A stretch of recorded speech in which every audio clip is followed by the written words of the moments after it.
Here we go. We've got our first script file. Write a script file named parabola.m. Open up a new script file. Name it parabola.m.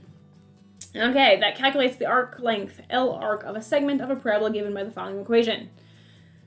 There's my equation. Prompt the user. Prompt. We know that prompt means input function. So prompt the user to enter in a value for A and a value for H as positive integers.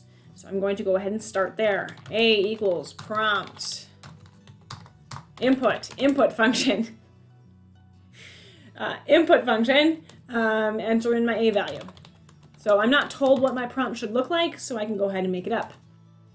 H equals input, H value. Okay, done that. Woohoo! Your program must use loops to ensure that the user entered in a valid value. So user validation. That's what that says, user validation. If the user entered in an invalid value, invalid values being non-positive, so positive, keyword, the program must display error invalid entry and prompt the user to enter in a new set of numbers. So it's going to keep going. It's going to keep going. So repeatedly keep going through this process until A and H are positive. So I'm going to do these each one at a time. User validation loops should be done with while. So while A is less than 0, I want to stop when A is greater than 0. So I'm going to do A less than or equal to 0. An A value of 0 doesn't really make sense. But while A is less than or equal to 0, I'm going to display error invalid entry. And then I'm just going to reprompt the user to enter in a valid set of numbers. There we go. Here's my initialization. Here's my testing. Here's my modification. Ask the user.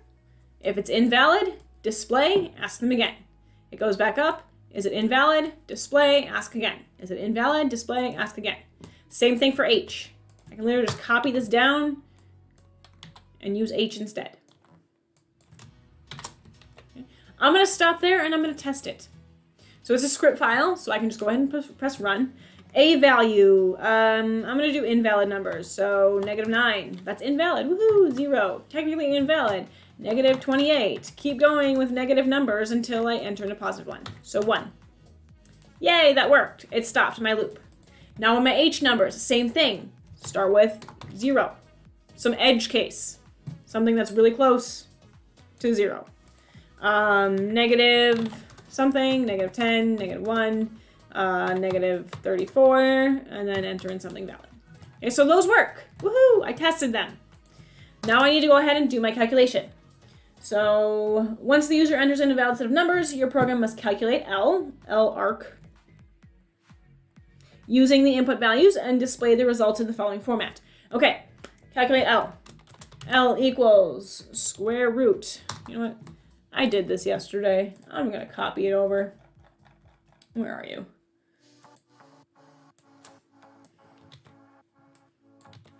L equals square root of a squared plus 4h squared plus a squared divided by 2h times log. So keep in mind, ln is the log function, not log 10, of 2 times h divided by a plus square root of 2h divided by a squared plus 1. Make sure you guys keep track of your parentheses.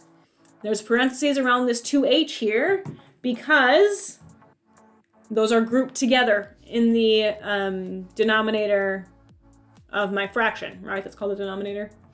I don't need to group together these 2h because it will do that automatically in order of operations. It's going to do 2 times h first and then divide that by a.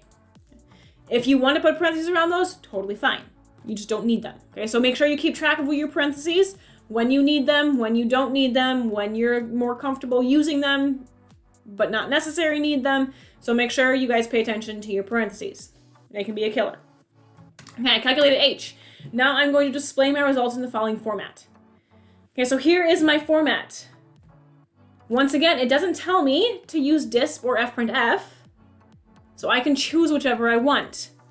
It doesn't say I need to print them out to 2 values past the decimal place.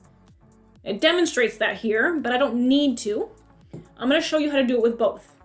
I prefer fprintf. I'm more comfortable with fprintf. I think fprintf requires less typing. So I'm going to start with fprintf. fprintf, what do I want it to look like? Given a equals %.2f, I want to insert data here, and h equals %.2f, insert data here. The arc length equals 0.2% f, insert data here, \n. I'm inserting a, then h, then l. If I wanted to do it with disp, same thing, except I'm using disp. I'm going to combine text with numbers, so I need open close brackets to create a new array.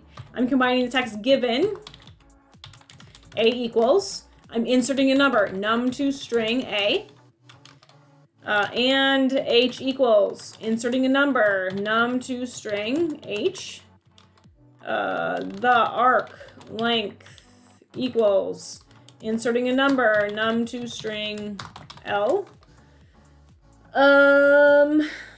period. Forgot my period here.